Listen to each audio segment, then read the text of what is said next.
Bonjour, welcome to my channel. My name is Alexonia. If this is the first time that you see me, welcome. These are videos that I have been divinely guided to share here with you on YouTube because I have had an incredible life. And if you haven't seen my past videos, you should check them out because it's going to put this one into perspective.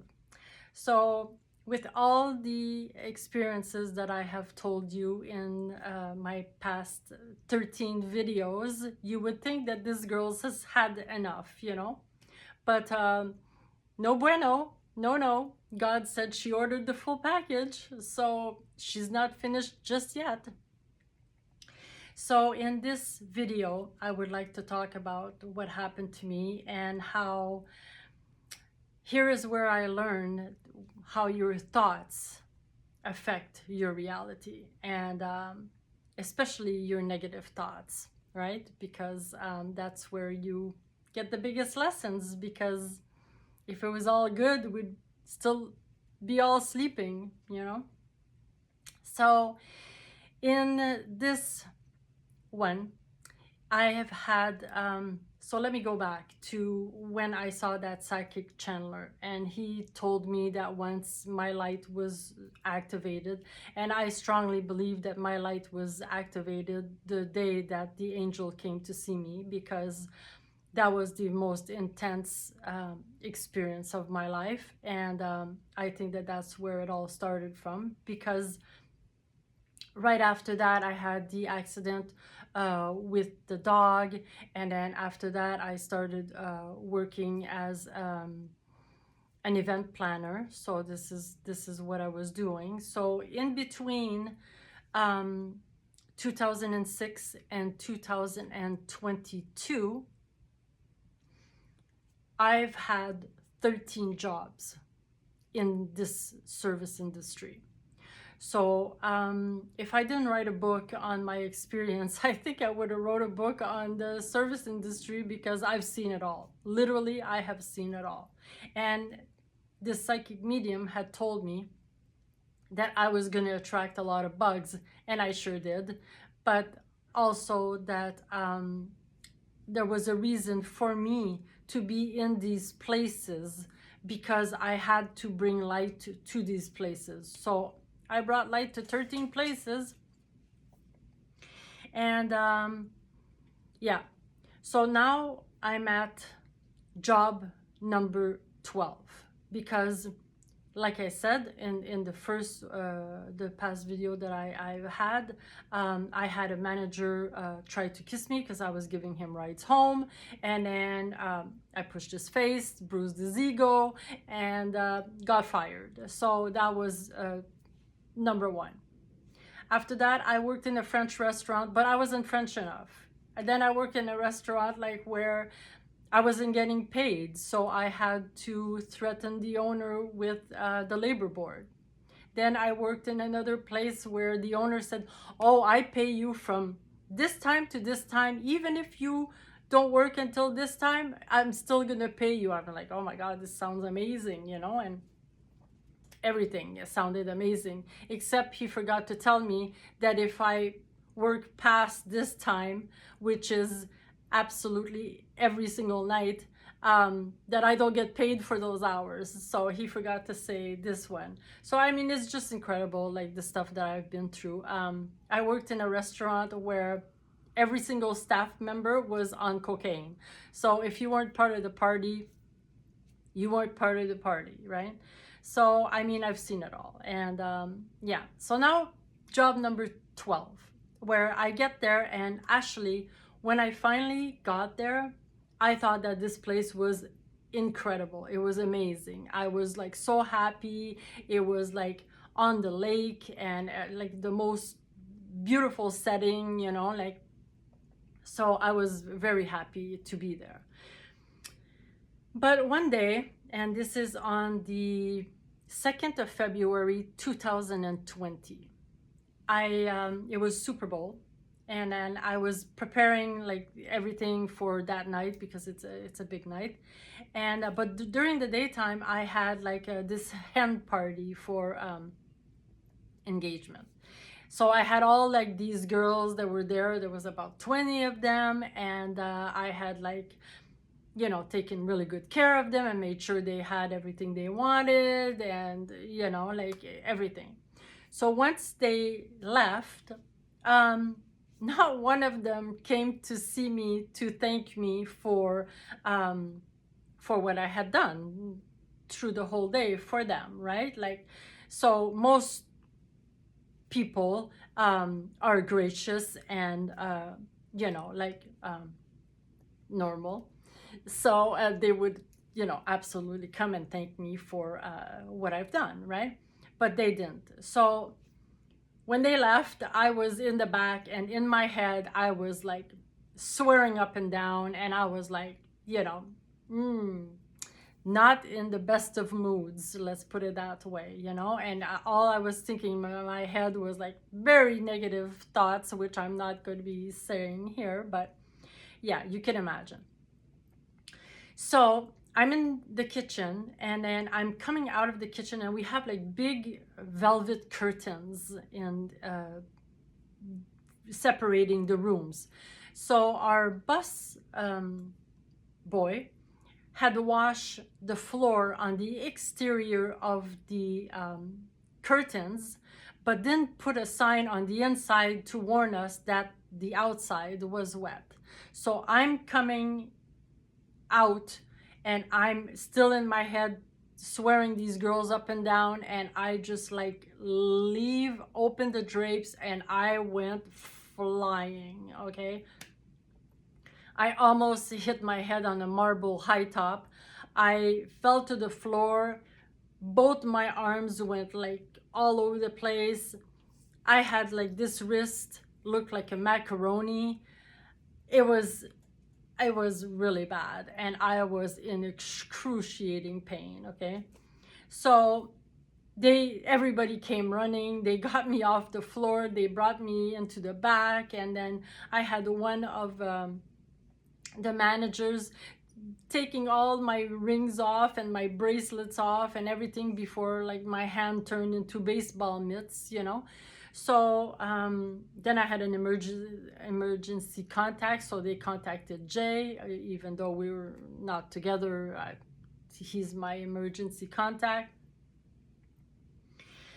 One of the owners brought me to the hospital, and then Jay met me there.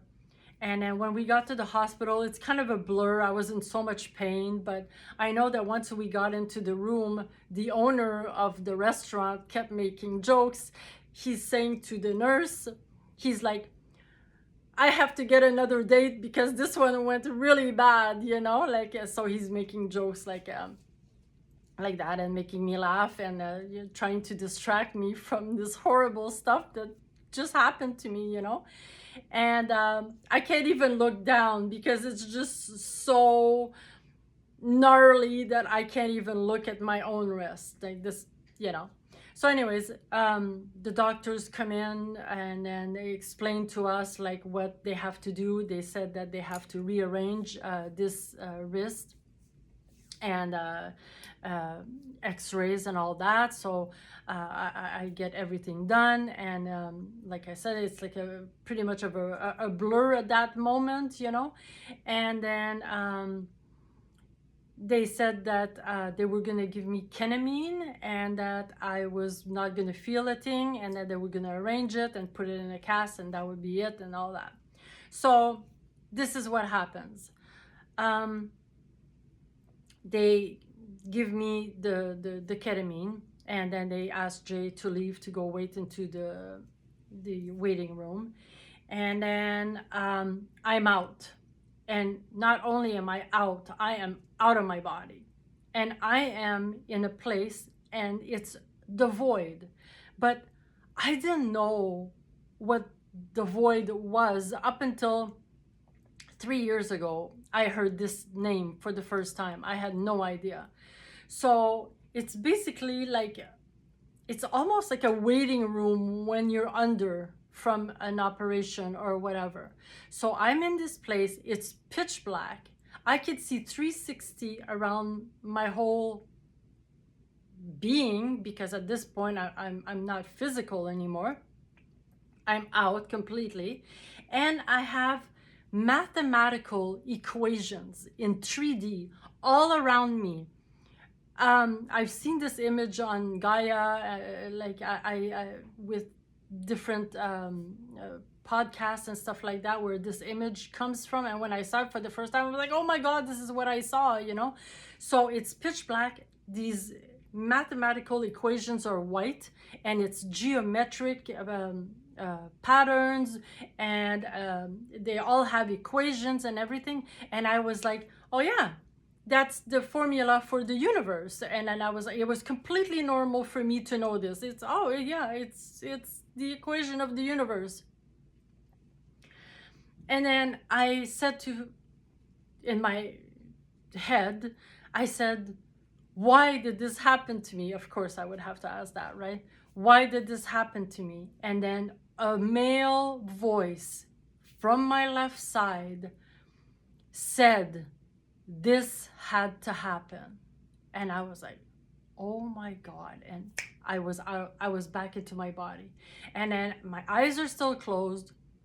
Jay's holding my hand, and he's like, he's seeing that I'm coming back. And then I said, don't worry, this had to happen, right?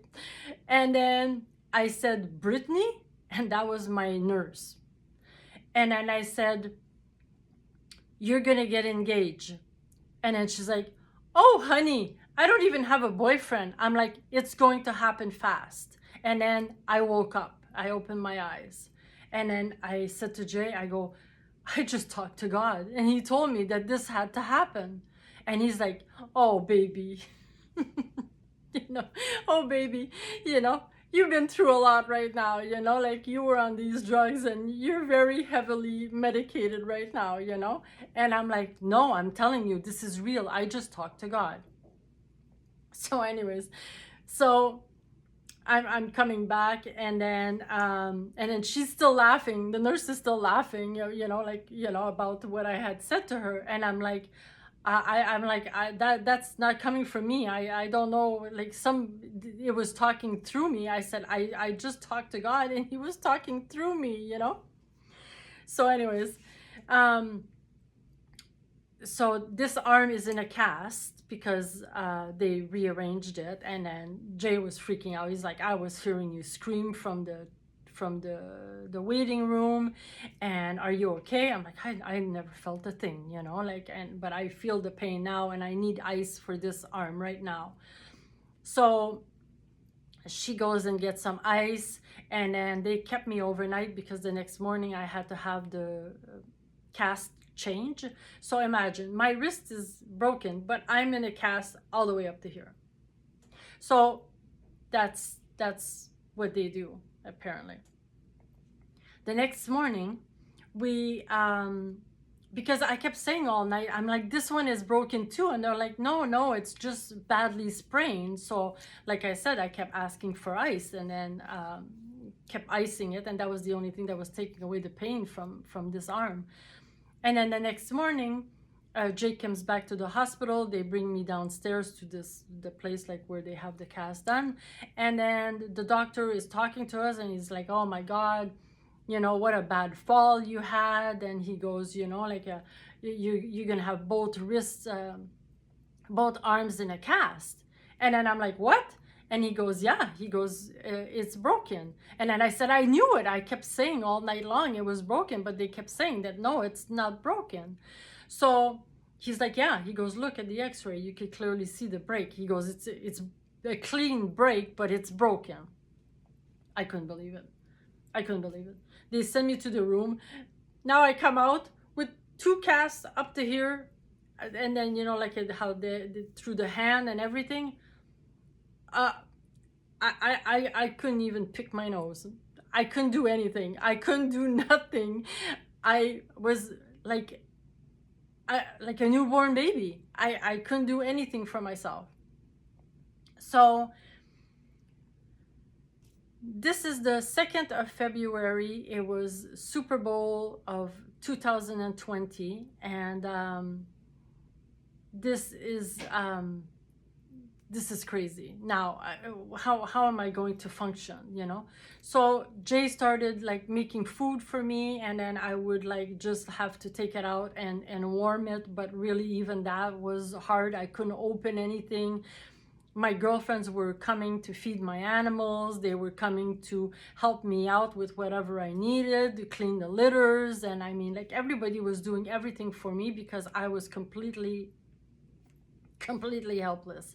And then I had to like MacGyver a stick with like whatever so that I could like go to the washroom. And it was really, really, really, really bad.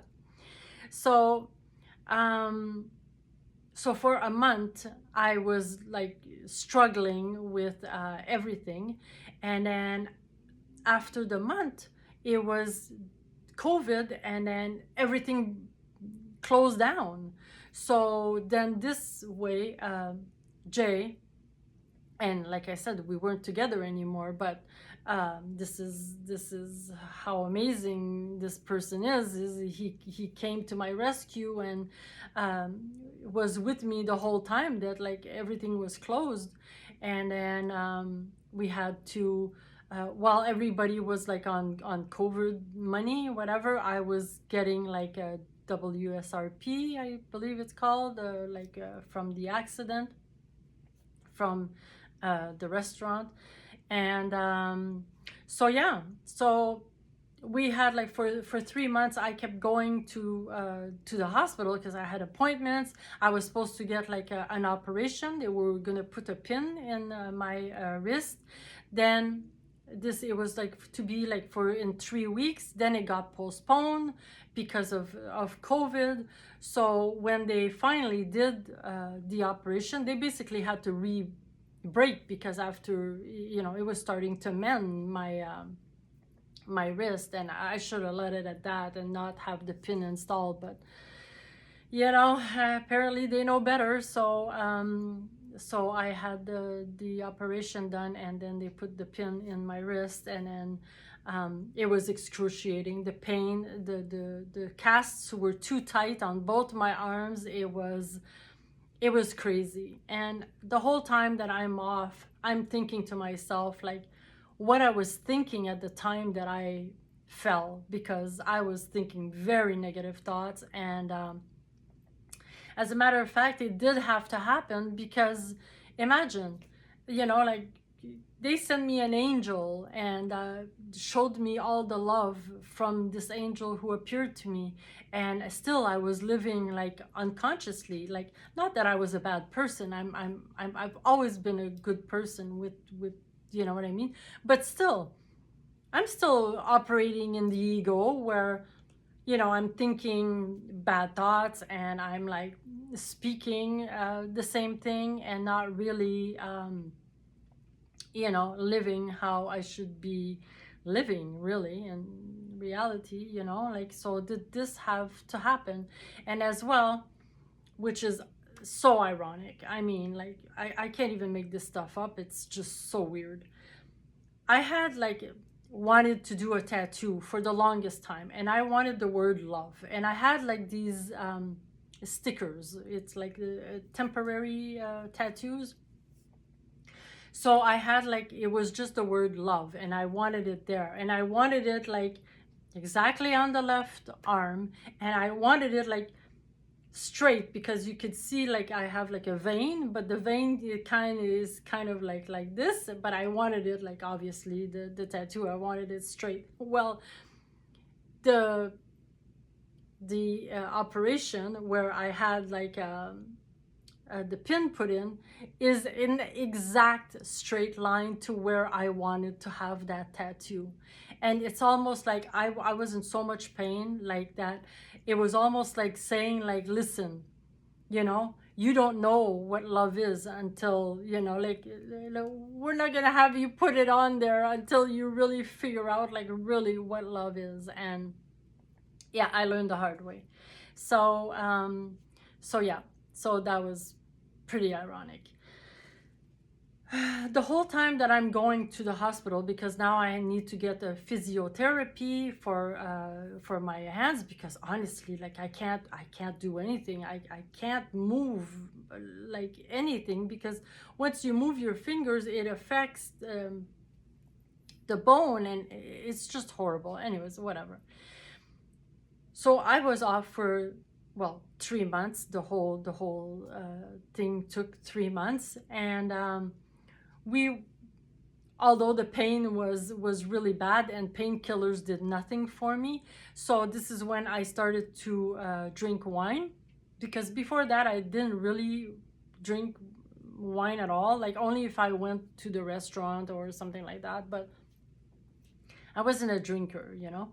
So, but my wine became like a really like my remedy, you know. Like I needed my glass of wine. It would calm my nerves. It would just like relax me.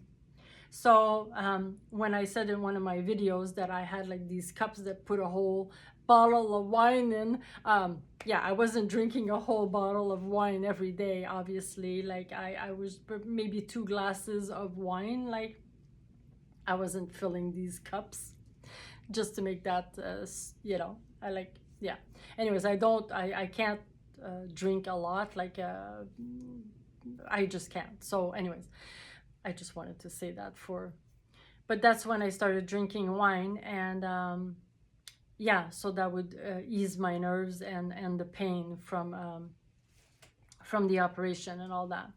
So the whole time that we were off, we'd go on road trips and stuff like that, because I had this on February 2nd on Super Bowl, but then like a month later, like everything closed down. So I mean, it was just like perfect timing, and to have somebody to help me. And yeah, so now is the last day of my casts are coming off this day. And this arm here, I had shredded it, like where there was like, I think like a thread missing for it to completely come off, because it was excruciating, like the pain that I was experiencing from the tightness of these casts. So I get to the hospital, I come into the elevator, and we're all wearing masks, obviously, in the elevator in the hospital. And then this nurse comes in, and then it's that woman, that nurse that took care of me. So I said, Brittany, no, first she looks at me and she's like, oh my God. She goes, oh my God. She goes, both arms. She goes, poor you. How, you know? And then I pulled down my mask and I said, Brittany, it's me. I said, I'm the one who told you that you were going to get engaged. And she went like pure white. She's looking at me and she's like, oh my God. She goes, oh my God. She goes, everything you said to me came true. And she shows me her engagement ring. And I was like, oh my God. And I'm like, she's like, I even talked to you, to my fiance about you. She goes, that you had said that to me. And then I said, listen, I said, first of all, I'm blown away that this is happening right now, that you're here, and I'm on my last day on top of that. I said, but it wasn't me who said that. I said, I told you, I talked to God, and God told me through me to tell you what I told you. I go, it was him talking to you, you know? And she was like, oh my God. And like, it was just crazy. So and then, you know, I get out of the elevator and I just had to sit down, because I was just like, oh my God, this really happened. And I was like, because this whole time I knew it was real, but like at the same time I knew that I was on ketamine, right? Like, I mean, how is that even possible that I'm thinking that, you know, like that it would be actually true, like what was happening to me? So everything that happened to me was true. God did talk to me, gave the message to this girl. And on top of that, when I was in the hospital, how would I have known that her name was Brittany? I had no idea. I had no idea what her name was, you know. So it was just unbelievable. And this is like, this is where it makes you think, like, if you don't believe in God, like, I mean, literally, like, if this doesn't do it for you, like, I don't know what would, because this is unbelievable, right? And even for in my life, you know, like, you know that everything is planned, everything is, that there is no accidents, there is no, you know, everything is synchronized to how it's supposed to happen. So this is what I experienced, and I have proof. So that's all I needed in my life, was this proof again, because so many things happened to me, like, where I I don't have the proof, right? Because these things, they happen to you like the angel, like, yeah, I have no proof for that. But you could, like, put me on the electric chair, and I mean, I would to my death not deny what happened to me, because it happened to me. I can't change that. So um yeah. And again, this is another incredible experience that happened to me, and there's a reason why they want me to share these messages, because we are in a time where these things are going to start happening more and more, because of everybody is starting to awaken, and they're going to start seeing and feeling and experiencing things that I have been through. So I guess it's meant to be, because there is no you know, coincidences. It's all synchronistic, right? So this is the story.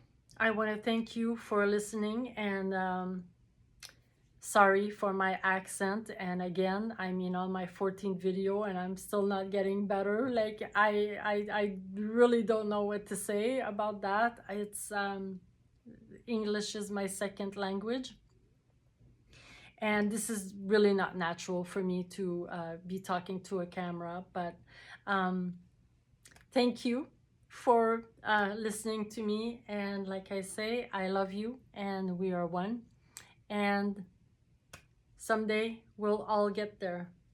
See you in my next video. Bye.